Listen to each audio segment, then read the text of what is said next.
Welcome to the Multiplayer Gaming Podcast bonus round. This is the time of the month where we answer the deep, hard-hitting questions that no one asked. This week, we're having a little fun by throwing around some unique Would You Rather questions before we go deep and cover the best and our favorite boss fights. I'm your host, Todd, and this week we are joined by my co-hosts, Paul. It is that time of the month, Todd, and I'm ready. And Josh. Oh my goodness. I can't even recognize. Yeah. I've never heard anyone refer to something as the time of the month in a different context, so I was going to jump on that it. Time of the month. Skip me. Okay. All right. Hey guys. Yeah, I'm sorry. There we go. Josh is here. Before we jump into Would You Rathers, Josh, you have some reviews. Oh, buddy. Dude, the reviews have been coming in, man. Thank you to everybody, by the way. Massive help to the show. And if you leave a review, there's a decent chance we're going to read it on the show. And that's exactly what I am about to do. So the first one comes in from Bales, Cheshire. That sounds English? Cheshire? Yeah. I don't know. Cheshire. Yeah, but Bales, Cheshire says, every episode is a gem. My earliest memory of playing a video game, I was 4 years old playing Mario with my dad. Being homeschooled, I was able to spend all of my childhood and teen years playing any game I could get my hands on. Fast forward in life, work every day, family, you sort of lose any time to play games. I started listening to this podcast about a week ago and have binge listened to almost every episode. These three guys made me fall in love with gaming again, and I have already recommended this podcast to most of my friends. 10 out of 10, looking forward to every episode. The real question there is, why have you not mentioned it to all of your friends? Yeah. Yeah, let's put them on blast. That's what I was very worried about.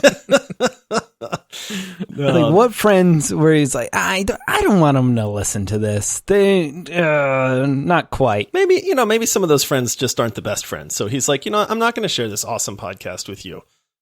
He's waiting for Christmas. Maybe that's why. He'll share it then. Yeah. Here's your gem of a present, people, for Christmas. Yeah. Multiplayer podcast. It's the gift that keeps on giving, really. Yeah. Twice a week, every week. All day, every day. Yeah. All right. And then this next one comes in from Dr. Alex M. A must listen for gaming enthusiasts. I've tried many gaming podcasts and consistently become burned out with them within a couple episodes.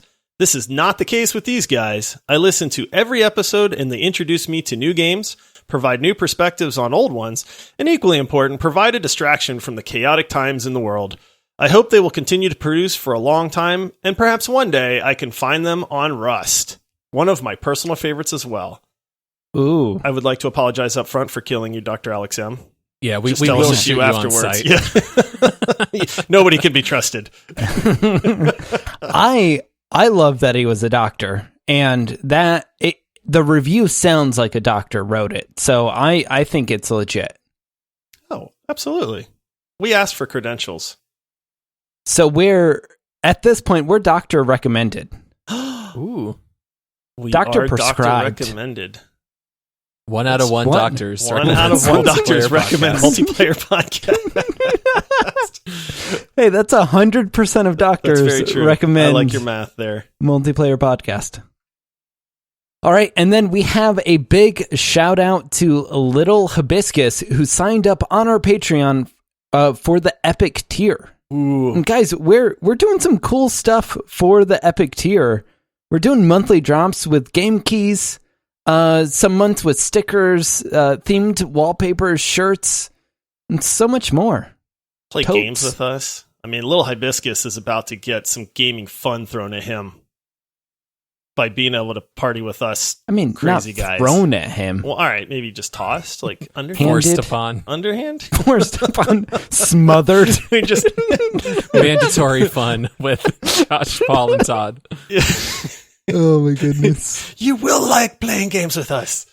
I was going to say, with Josh's trolling, they might quickly learn that's actually not an incentive on Yeah, Patreon. I love how in our Discord, you guys have already told the story about how often I charge ahead of the shield in Overwatch, how I'm the first guy to die in Warzone. Like, everybody is getting to intimately know my gaming quirks. Well, we had to warn them. You're like, yeah, I'll jump in a game with you. And we're like, do you want Josh, or you can take someone else? You don't have to bring Josh along with you. I mean, it's like, do you want to win or do you want to have fun? Right. And you'll do neither with Josh. Yeah. Oh. All right, fair point. And all joking aside, we do have a Patreon. We have different tiers, so you should go and check out the Patreon at multiplayersquad.com. What a cool URL.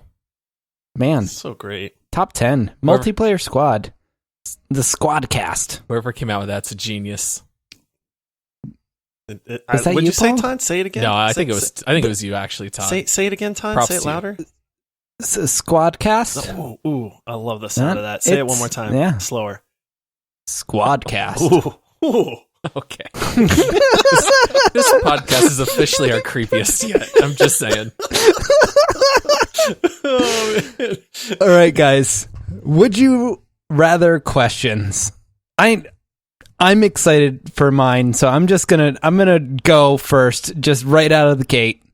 Would you rather play Halo Reach for a week, or not be able to play mouse and keyboard for a month?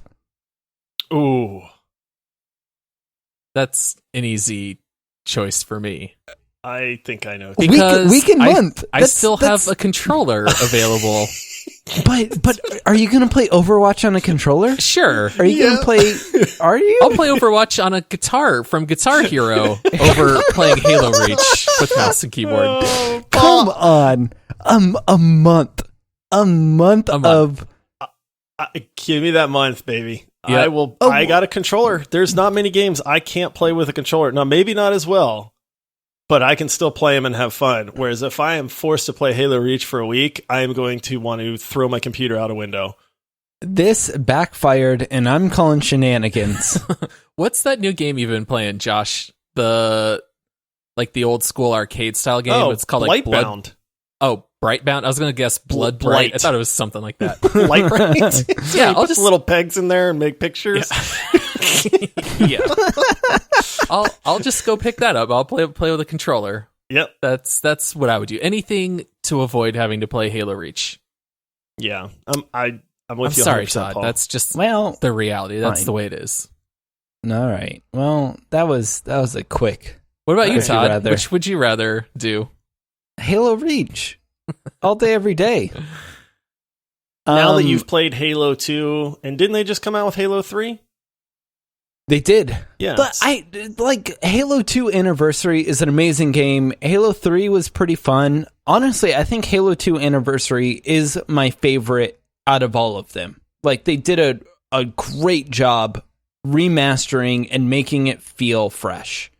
But even still, like, I could find a way to play with a controller for a month, but I wouldn't have that much fun with it. I'd be playing Rocket League for a month, and I'd get burnt out. Halo Reach for a week wouldn't bother me at all.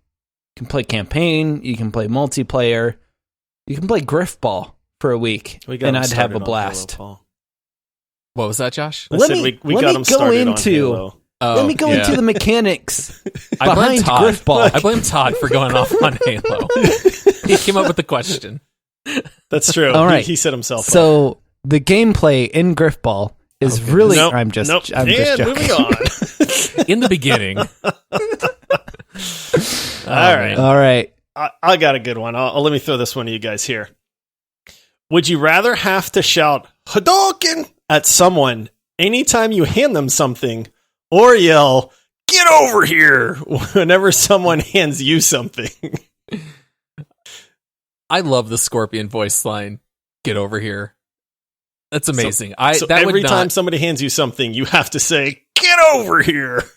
I don't think that's that big of a negative. But what was the first thing you said? Hadouken from Street Fighter, man. Come on. The Ryu Fireball, Fireball. I wasn't a big Street Fighter player, so I didn't even know what that was. I thought you were human and would understand the reference. I did play a lot of Scorpion. Back B. I'll never forget. I played a lot of Scorpion. So I'm guessing Paul's going with the get over here. Yeah, I would go with that. I've already said I wouldn't mind yelling things like, "It's a me, Paul." I think that was in one of our other Would You Rathers. Like, I don't see that as a negative. I think that would be fun. Get over here. All right. There's what about you, Todd? I'm trying to think. If I'm at a bank, when I'm handing the teller something, do I want to yell Hadouken at her, or get over here when she's handing me money? Okay, that could get you in some trouble. I think I'm more okay with get over here when she's handing me money, because then at least it's my money she's handing me. That's true. You could address it towards the money. She'd just think you're get weird, over here. Yeah. Which I'm fine with. So I'm with Paul. I'm going with get over here. Man, see, I would totally, if I had to pick for myself, I'm going with Hadouken. Because I just want to, like, every time I hand you something, I'm going to be like, Paul's like, "Hey, Josh, can you pass the salt?" And I'll be like, "Yeah, Hadouken!" And then I just, hand it over. And then somebody somewhere is going to get that, and then they're going to, like, Hadouken back. And that's when you know you've met your best friend. What about hey, Josh, can you hand me the salt? Get over here. I Hadouken, you get over here? Wow. I know. Yeah. All I know is that either way, our wives are definitely going to leave us within a week. Yeah. Because that would get so annoying. Like a full-blown yell, middle of the night. They just quit asking you for stuff then, too. Oh, yeah. 100%. So, yeah. All right, what do you got, Paul? All right. My first would you rather Josh be main tank in Overwatch or a monkey? I'm just kidding. That's not my first question. Oh, I love it. I might actually take the monkey, but would you rather be the head developer of a game that is successful commercially, so think Fortnite, or a game that is successful artistically but disappears into obscurity, kind of like when Josh brought up Beyond Good and Evil in our Forgotten Gems episode? So would you rather take the paycheck and be a bit of a sellout, or create that artistic game that'll stick with people for a long time? I feel like that's a tough choice. Josh, you go first. Give me the sellout. And I want to explain, because it's not just the money. I mean, the money would be great, but if I can sell out and make a ton of money and make a name for myself, I can then use that notoriety to make a really good game after that. You son of a gun. You literally stole my answer. I was like, Josh is gonna go the artistic route, and then I'm gonna come with this deep answer, and then you say the thing I wanted to say. I'm the same thing. I'm gonna be a sellout, because like, it's like Hollywood. Like, if you make a successful movie, then people are gonna look at you again and be like, all right, like, you have street credit, you have Hollywood credit, like, you get to design another game and we trust you more. So I'm going to go that route and like make Fortnite, just so I hope I can make Apex Legends later. Yeah. All right. I guess you guys found the loophole. If that loophole wasn't there, I think it's a tougher question, but yeah, you guys probably found the right way to have your cake and eat it too. So I'll give you both props. I guess great minds think alike. You love cake. What type of cake? Any kind of cake. Like carrot cake. Yeah, I was gonna say carrot German cake. German cake. Fruit cake, Josh.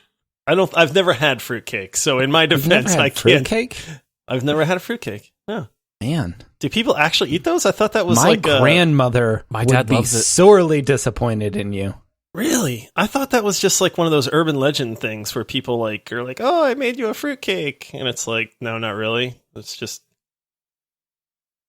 No, Yeah, it's definitely a thing. It's like literally, let's take every kind of fruit and every kind of nut and just throw it into some batter. But sounds terrible. my dad loves it. But You got cake. yep. So sometimes you have to eat that nasty cake. Paul, what would you do? Well, with your guys' loophole, then I'll go that thought same of route. that on our own.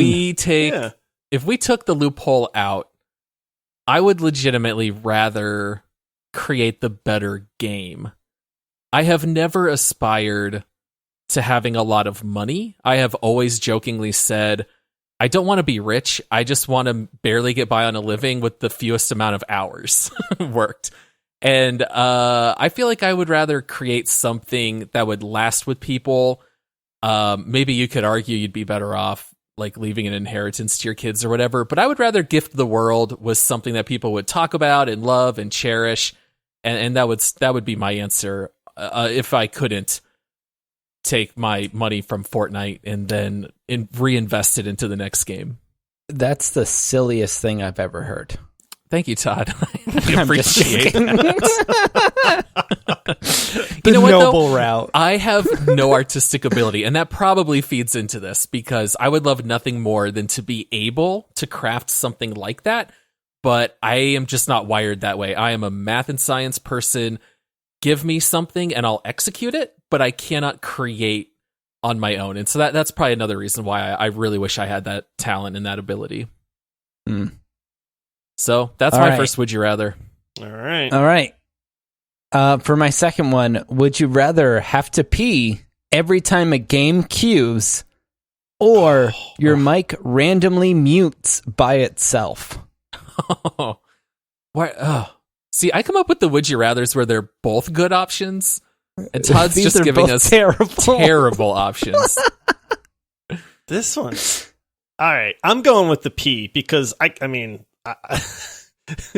we all do it. We're all like, go ahead and queue. I'll be right back. I gotta pee. And then it's the one time where the queue like insta pops. And then as you're like slowly walking back to the office, you hear everybody yelling at you through your headset that's laying on the desk. And that's when you like in a panic, like realize that you're sitting in the match AFK and everybody's just running away. And then you like No. run to the desk real Josh, quick.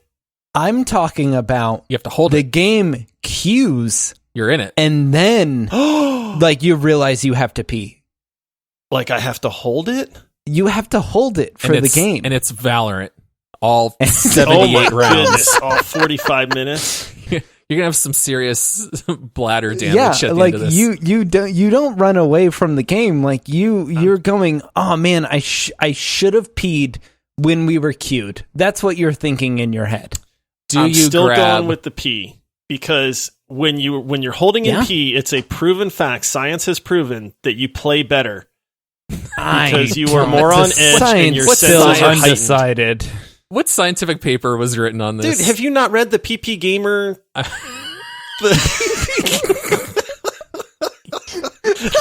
No, I The haven't. PP Gamer Journal, man. It's a Journal. It's highly acclaimed by Peer reviewed. What do you think the PP stands for? Peer reviewed. All right, No, that's Paul. Paul, what would you do? those are such terrible options. I was gonna say, at what point do you just grab the glass or the can of No. soda next to you? No. No. You're just gonna have to hold it. Too far. What was the second option? I don't even remember.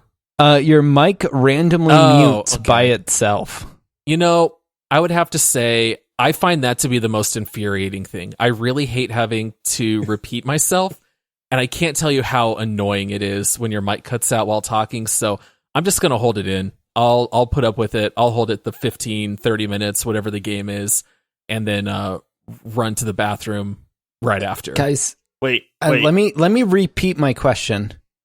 You have to pee every time a game queues. Sure. Every single time. If you're playing 5 games, I can just tell you not gotta- to queue in between matches. real quick. I drink a lot of Diet Coke, and I have to go to the bathroom between every match anyway. So really, that's not that big of a difference, to be honest. Oh, I'm going to differ from you guys on this one as well. I would rather my mic randomly mute because doing the squirrely leg dance in between or like while a game's going on is not fun. I'd rather repeat myself. I'd rather be like, hello, guys, all right, hey, being attacked. Have you considered depends?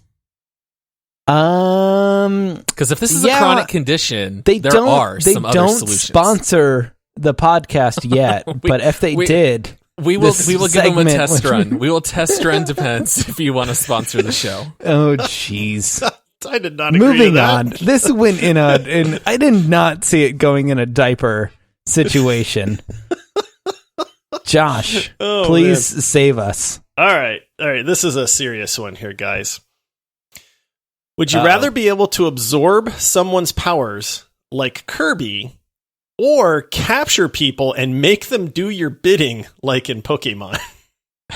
So slavery is the second one. Well, it's either, eating people, like sucking them up and then absorbing their powers. You but eat then them. You like get they're all of their dead. powers. Kirby does not I don't keep think Kirby prisoners. Kills things, does he? No, He just no. inhales If you them. inhale someone? In Smash Brothers, he inhales them, and then you press down, and they pop out like a brick.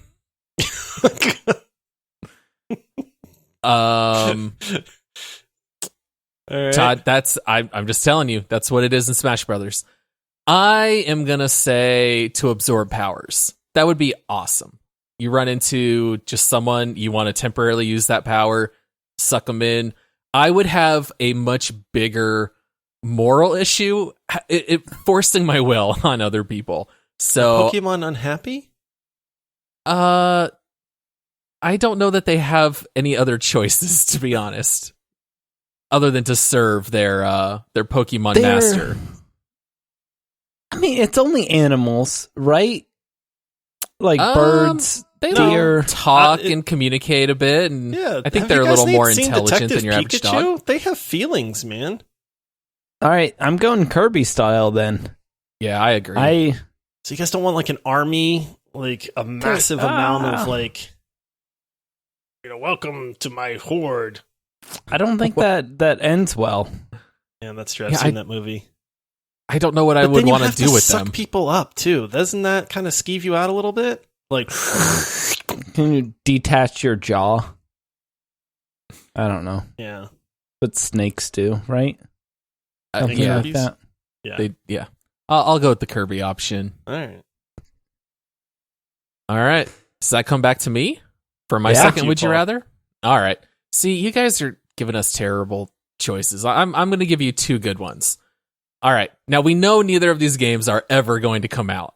All right. But if you could choose one to be made, would you rather see Portal 3 or Half-Life 3 release? And it's a fitting question because they are both in the same universe. Ooh. Easy. I don't think this is an easy pick, but I'm curious to hear your thoughts. Which one is it for you, Todd? And have you played Half-Life and Portal? How dare you? I know you've played Portal because I've played with you. I've played both of them. Okay. But Portal, all right, Half-Life does have a really great story, and it is the joke of the internet to have Half-Life 3. Right. I would give all of that away for Portal 3.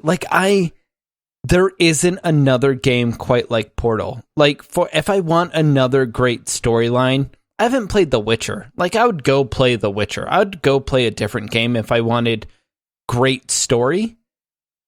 But, there isn't a puzzle game quite like Portal. And I don't think, we're gonna... that's an itch that, I'd like to scratch more. Right. There's no replacement for it. Now, does this change your answer? Because you can download unlimited Portal levels from the Steam Workshop. And I don't know if having a Portal 3 would actually be that much better. You would get like new storylines and voice acting, and those are all excellent in the first two Portals, but I don't know if that's the clear-cut answer for me. You wouldn't get the jokes, Paul. It's true. Portal brings the humor. And it's great. Like, it's one of the best games at humor. Totally agree. What about you, Josh? Man, the whole time you guys been talking, I have been going back and forth. Like, I don't know, man. Like, the Half-Life games were so groundbreaking when they came out. Like, part of me wonders. I know they're super Half-Life old. 2. What year do you think it came out? Oh, 2002? 04. 04? 16 years. Close. Yeah. Yeah, that's a long time. I mean, Dang. So part of me wonders, like, would Half-Life 3 be groundbreaking in this day and age? Like, would it be something absolutely incredible? And then Portal 3, man, I love the Portal games. I like that it's this hard for you to pick. It's a good question. I'm gonna go Portal 3. I think I'm gonna go Portal 3. Like, there are no other games like Portal. Like, that's my thinking there, is like, it's kind of like what Todd said. There's just no substitute for those. Like, people don't copy them because you can't do it better than Portal did it. So give me a Portal 3 that's well done, that is new, the humor, I love it. Yeah, I love both those series so much. I'll be the dissenting voice, and I'm going to say Half-Life 3, because both Half-Life 1 and 2 are considered in the argument for best first-person shooter ever. And you get such great ingenuity with things like the gravity gun. Do you guys remember when the gravity gun came out? That's all me and my friends talked about for weeks. And so cool. I'm thinking that you would see that type of groundbreaking today, and I would rather see that story continue than Portal 3, but I would very happily welcome either, but I don't think we're going to get them anytime soon. It's a shame. I didn't like that question. That was like making me choose one of my children, Paul. Sophie's choice. Yeah. You know? You chose the better child. Yeah. You have chosen poorly. All right, guys. Moving on from Would You Rathers. Let's go to the segment of best boss fight in a video game. Or I guess not best, our favorite boss fight in a video game.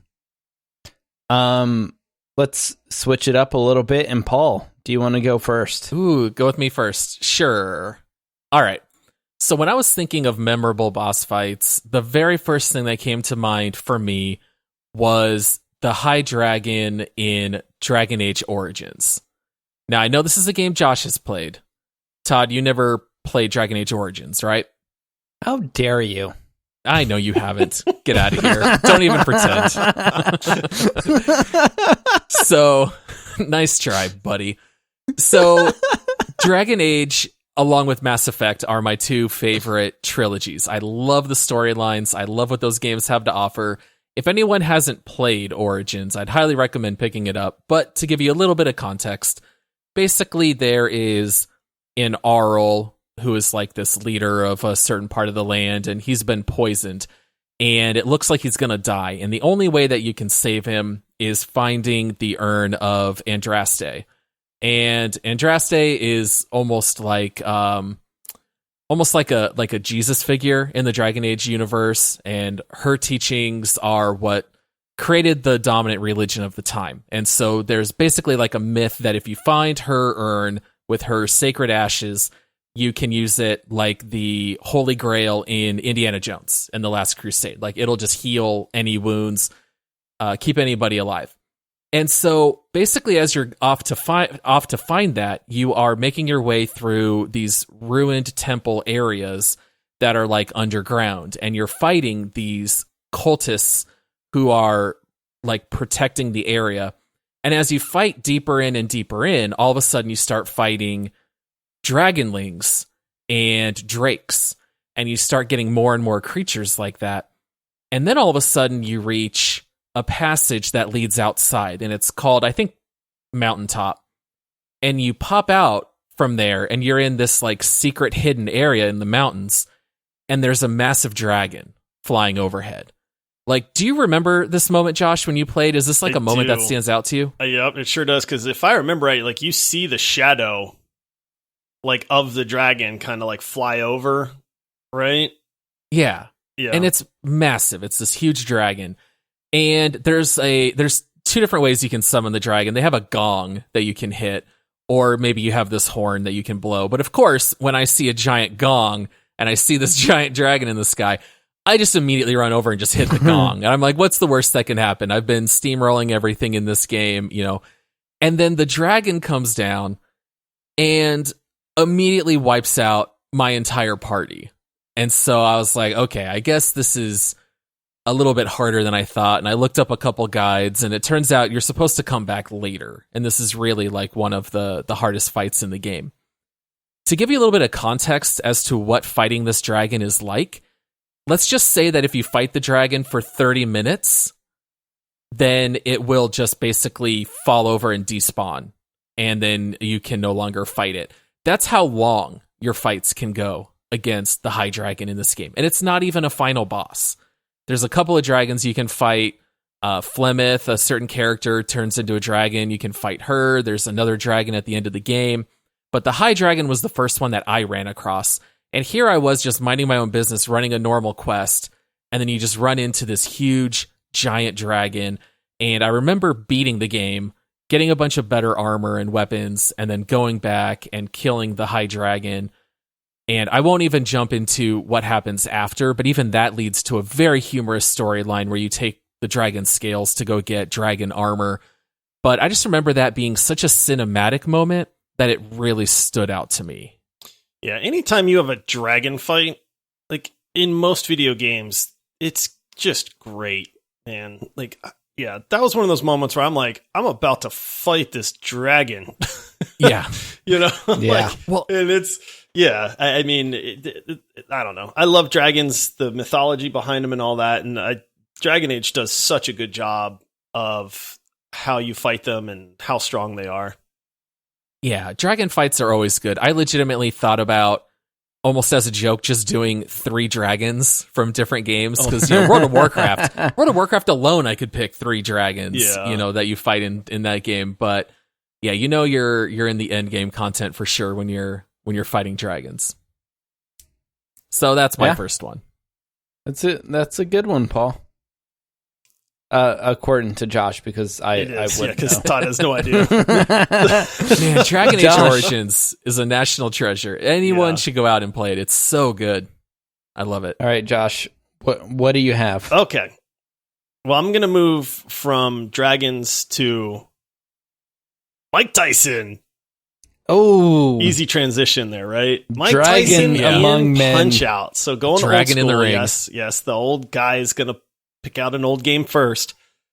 But dude, I loved Punch Out. I loved that game, and it was so fun. When they did the remake on the, what was it, Wii U or something, I bought that one like instantly as soon as it came out because I loved the original so much. But this was back in like the days when games were hard and you had to have the reflexes of like a mongoose.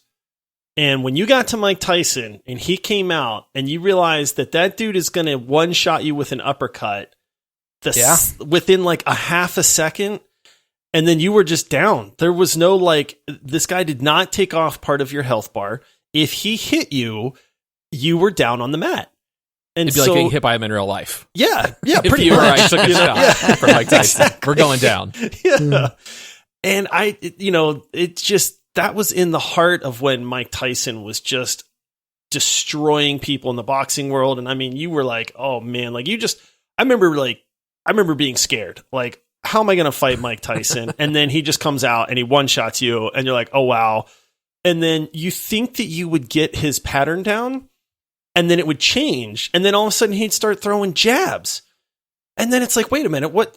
And then he'd throw a jab and then he'd uppercut you. And you'd have the half second you'd be looking for the jab and then the uppercut would just floor you. I just remember fighting Mike Tyson 100 times, man, 100 times before finally just beating him in that fight. And that felt amazing. it's just, you were the little guy, Mac, if I remember his name right. Little right? Mac. Yeah, exactly. Yeah, little Mac. That's right. But to me, it's one of those boss fights that stands out. It was super fun. Like I said, at the time, he was super current.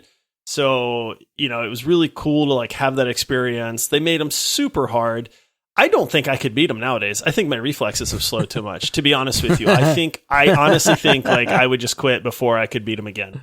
You need to wear your bifocals to see him better. It's just, he's fast, man. You don't get much time to react. This is on NES, right? Yeah. Oh yeah. I bet it's easier than you think trying to play it now. Cause I've dabbled. I know that you mentioned that you had, played them somewhat recently, but yeah. I do also love the Punch-Out games. Those are great. And you'd have to like write down the code because you couldn't save on the NES cartridges. You'd have to jot it down, and then you could jump straight back to that fighter. And those were, technically every fighter was a boss fight in that game, which was really cool. That was the entire game. And like King Hippo, like, Glass Joe, and just all these characters. What was it? King Tiger and Flamenco, I think, was one. Yeah, like there was the just rose all these great mouth. like personalities and the cool stuff that they would do, and you'd have to learn the patterns and all that. And then you just got your butt whooped by Mike Tyson after all that too. But yeah, now my family was not into sports at all, and I actually learned about Mike Tyson from Mike Tyson's Punch-Out. I didn't know who he was outside of that. That's game. Wow. Crazy. Yeah. Yeah. So that was my introduction. That's all I knew about boxing was from Mike Tyson's Punch-Out. Yeah. Nice. All right, Todd, what do you got? All right. I'm going to jump in with something more recent. Emperor Callus from Destiny 2 Leviathan Raid. Guys, I could spend the rest of this podcast talking through the mechanics needed to beat this raid. It is complicated, to say the least. Like, so in a raid in Destiny, for people who haven't played it, it's 6 players, and in this part, at the very end, 3 of the players go into, let's just say, an upside down world of sorts. Where everything is like black and white, like, you're in another universe type area, and then 3 of your team stays out of it, and you need to communicate between the 2 teams, like what's happening. So like in the upside down world, you'll say, oh, I see a dog, a cup, and an axe on the guy, and then the other team will have to be like, oh, that's 3 out of the 4 symbols. Let's smack the enemy that's in the 4th symbol.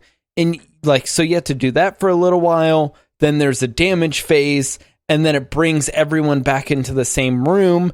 And then there's a second damage phase that uses the first damage phase as a multiplier. Like, it's just mechanics on mechanics on mechanics. And I've never had more fun. Like, this is the funnest, like, group boss fight, because it's more than just how much damage can you do. Like, it's communication, it's mobility, it's damage, and you have 6 people on your team, and everyone has to do what they're supposed to do, or it all fails. It almost reminds me parts of that, like Keep Talking and Nobody Explodes, like where you have to communicate that kind of stuff and what you're going to damage. I know that Josh and I have limited experience with Destiny 2, but in watching the video, what also struck me is that it looked like a very vertical fight. Like, it's a very big boss that you're fighting, and you're shooting straight up, and you're shooting across, and you're shooting all these different things, and it looked like a lot of fun. Yeah, and there's moments in it where, so when the teams are split into 2, there's moments where you have to shoot an enemy before it pushes you over a ledge, and then you're out. So like you're shooting people and then trying to like crouch walk into like the right area so you don't get pushed over a ledge or like a ramp on it. And like it's complicated. I don't know how the first people who played it figured it out. It must have taken hours upon hours. but like once you read a couple reviews or like guides on how to get through it, honestly, for me, the guides don't spoil it. It's still just as much fun to play it now than it did the first time I've ever played it. Yeah, I pick on Destiny 2 a lot. I mean, it's a good game, but one thing that game does right is boss fights. Like that one, when I played, one of my favorite things to do was like the Night Strikes, because the bosses at the end were always like a really hard fight. You know, and I never fought Emperor Callus, but I did some of the stuff leading up to him, and even that stuff. Did you ever cool. fight the like giant worm snake like eater of worlds monster? No, not no. Oh, okay, never mind. It's not in my thing. You, in one of the fights, you fight this giant like worm monster snake thing that just like tunnels through worlds, and it's like the fight ends with the monster like slapping on the deck of like the area you're fighting, and that is one of the best like ending moments where like imagine this thing swirling around the planet you're on, and then you kill it, and then it just like dies in front of you, and it's this just giant beast. But all right, moving on. Who's up? Paul, right? Yeah. Oh, I'm up. Okay, so I cheated a little bit. This is a 2-for-1 because they are both related in one of my favorite ways. So I'm going to go with GLaDOS and Wheatley as the 1-2 combo, Portal 1 and Portal 2. I'm in. All right, so we all love Portal. They're such great games, and they are so incredibly funny, and that humor pervades all the way through the end credits. And so I was trying to think of a good way to summarize what GLaDOS is like in Portal, so I thought I would just see what they say about her on Wikipedia. And they say, as the player nears completion, GLaDOS's motives and behavior turn more sinister, although she is designed to appear encouraging. GLaDOS's actions and speech suggest insincerity and callous disregard for the safety and well-being of the test subjects.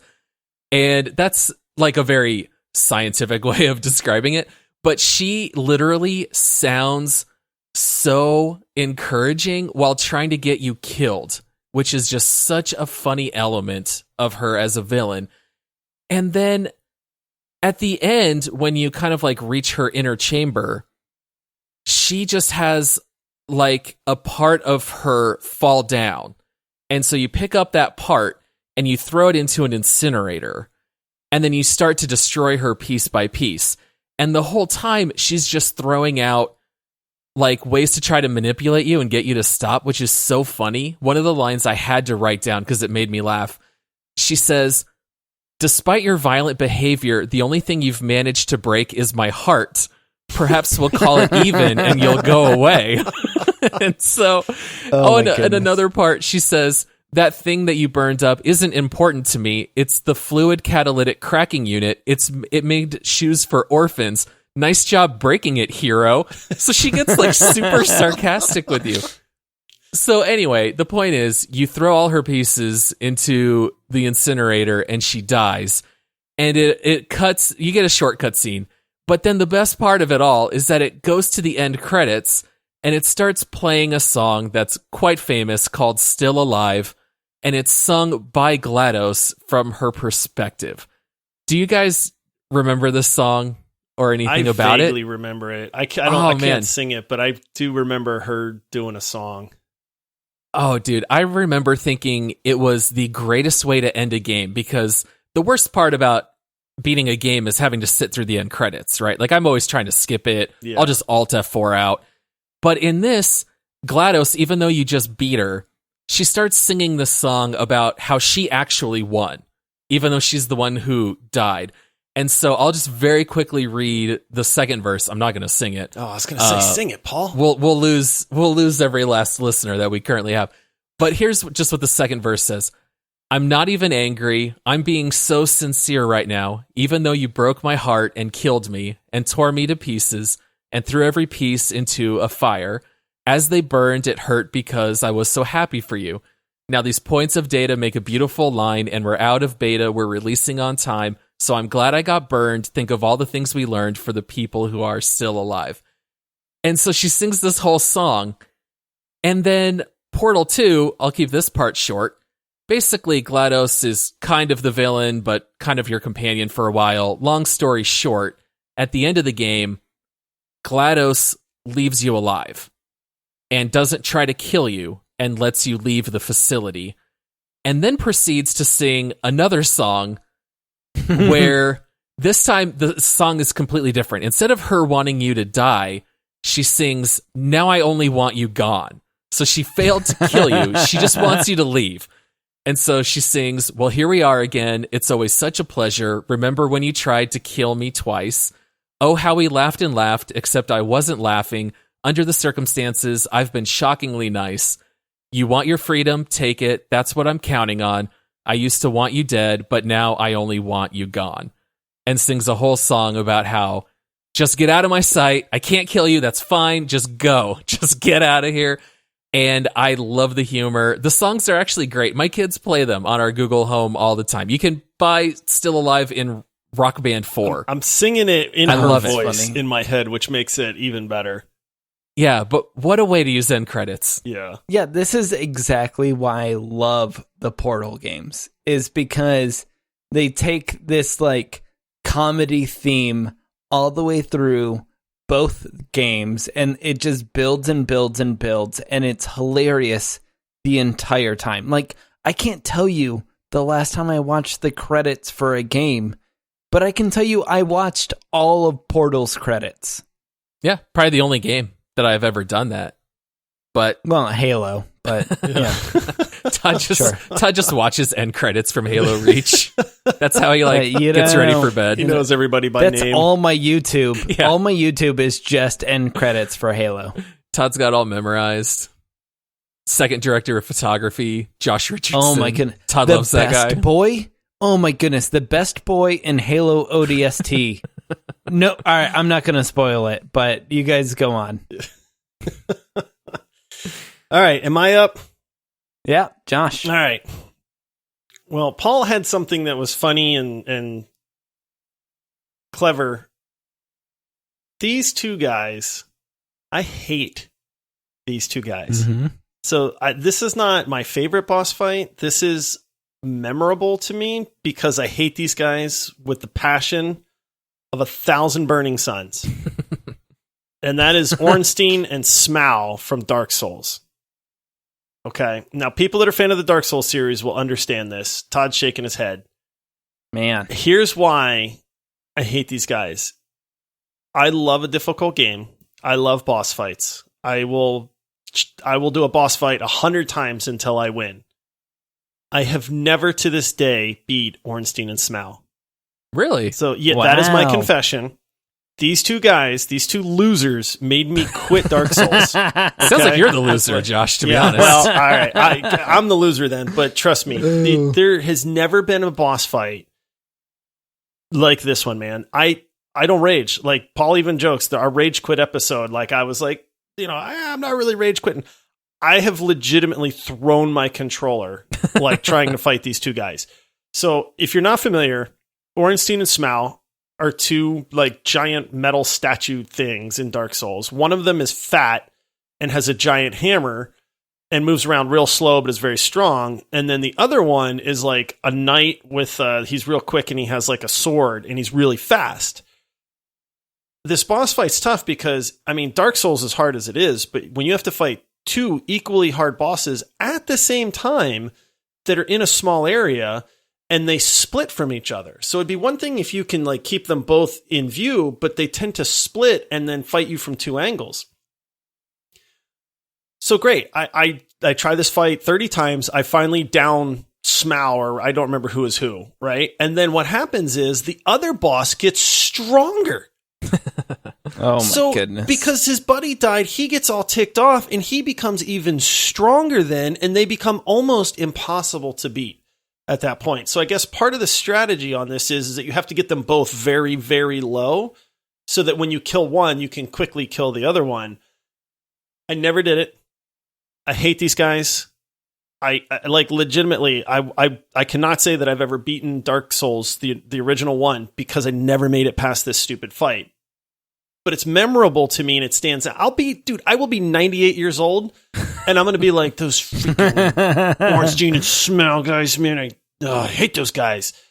And it's just one of those things. In Dark Souls, you can actually get help from like other players.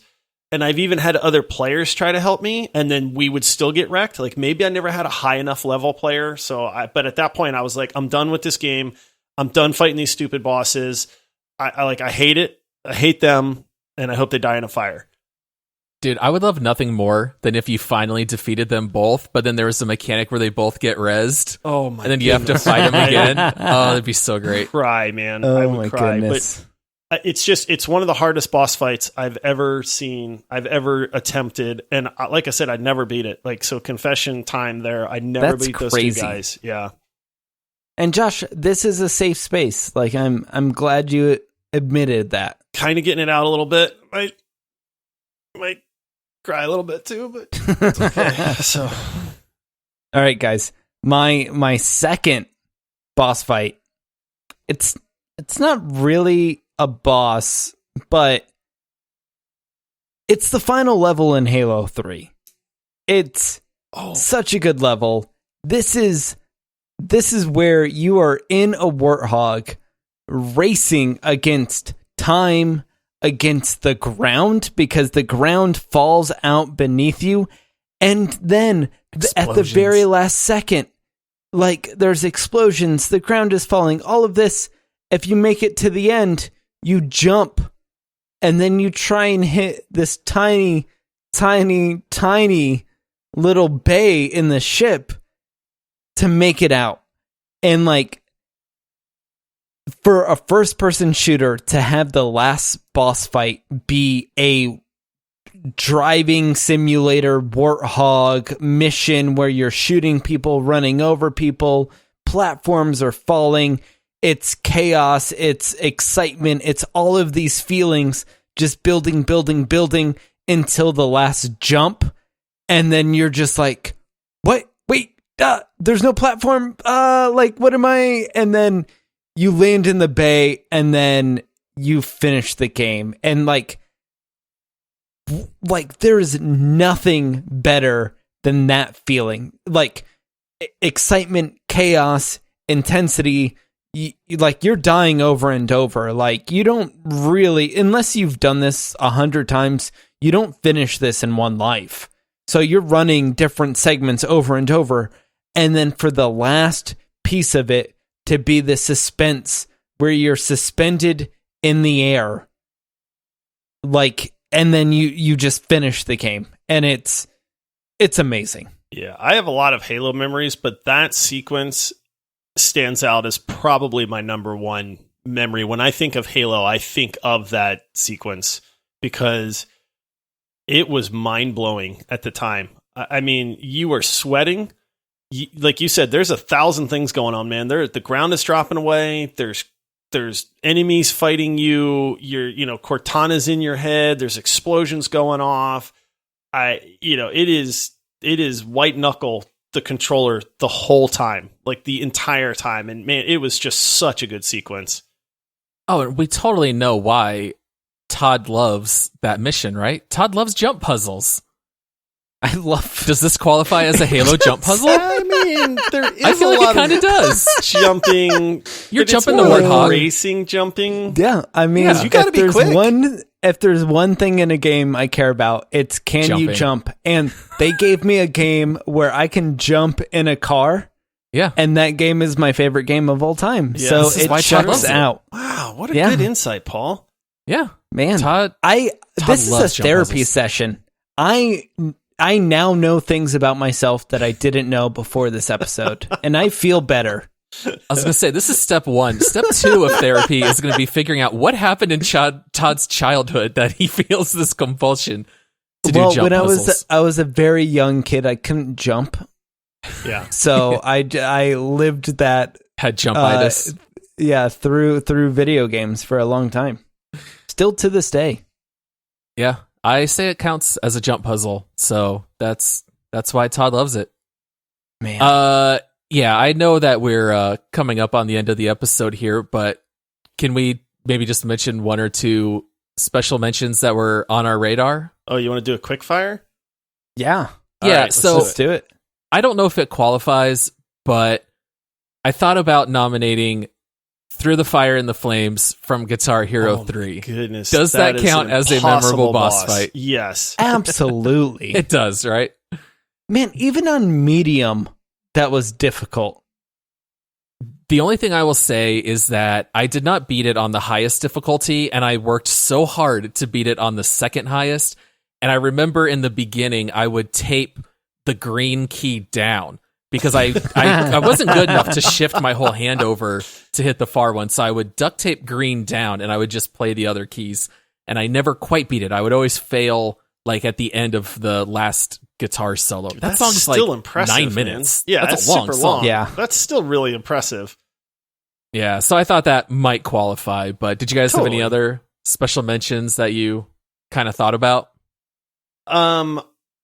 I mean, I have a really old school one that a lot of people won't know, but it's a throwback. So back in the EverQuest days, you guys know I loved EverQuest, and there was a dragon that was called the Sleeper or Seraphim that was unkillable. It was in the game, but you were never supposed to be able to like actually kill this guy. And people would try, and they would do a lot of stuff to wake him up, because once you woke him up, he was gone from the server forever, and he would fly through and kill everybody in the server.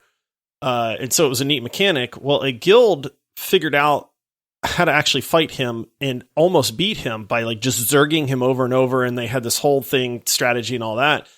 And when they got very close to beating him, they actually despawned the dragon. And then everybody like raged. Wait, who despawned? EverQuest, The developer? like the developers. Yeah, because they were active. Like back then you had active GMs that were in the game at all times that would interact with players and stuff like that and do really cool events.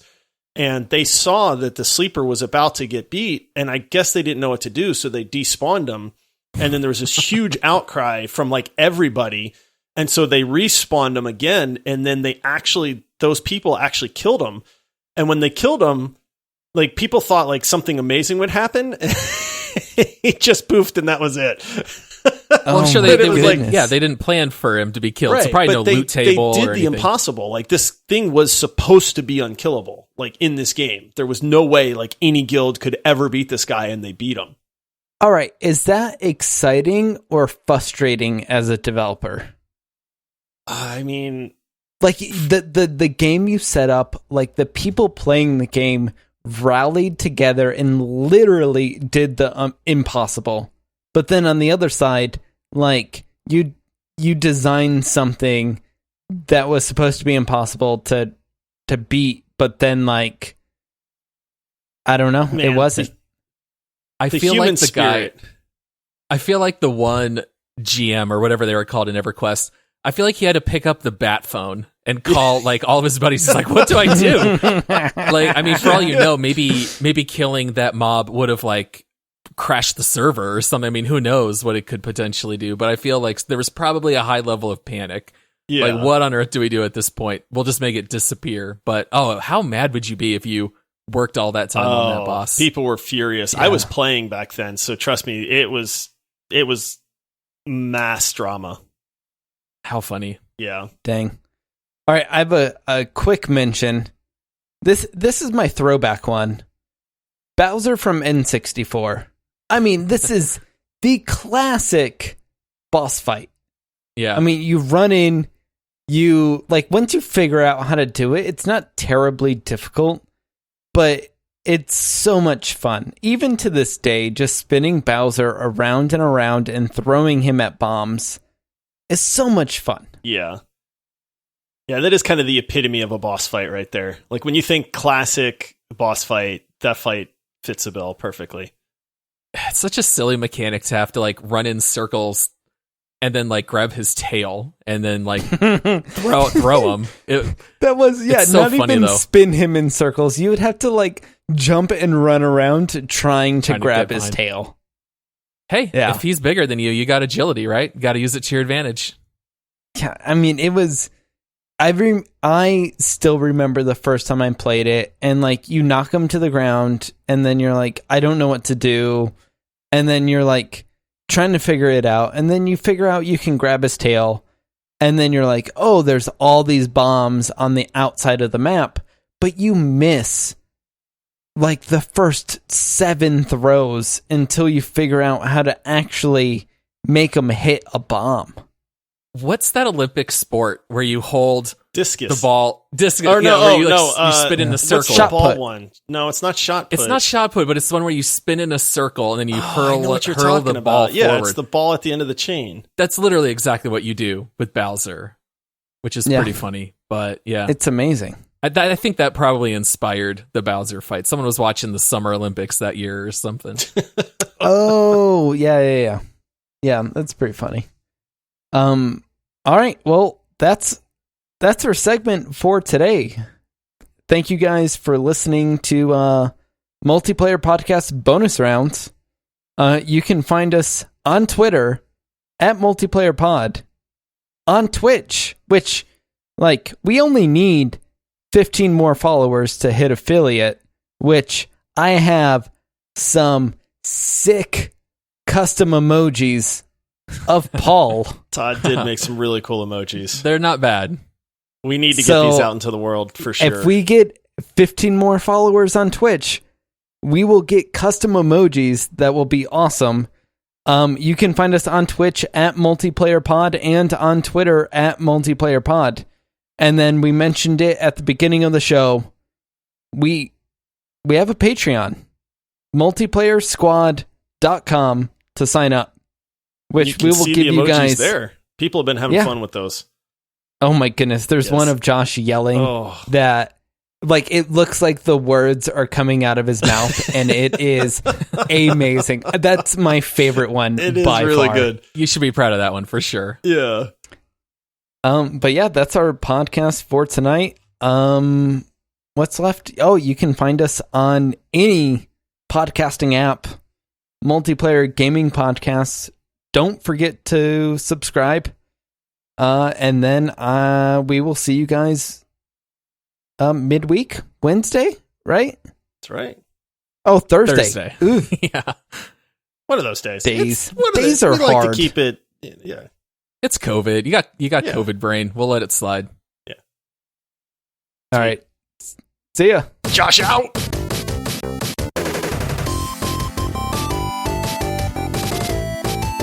All right, before you guys turn it off. All right, so Google shows what I was talking about is the hammer throw. And take a look at that link. Hammer throw.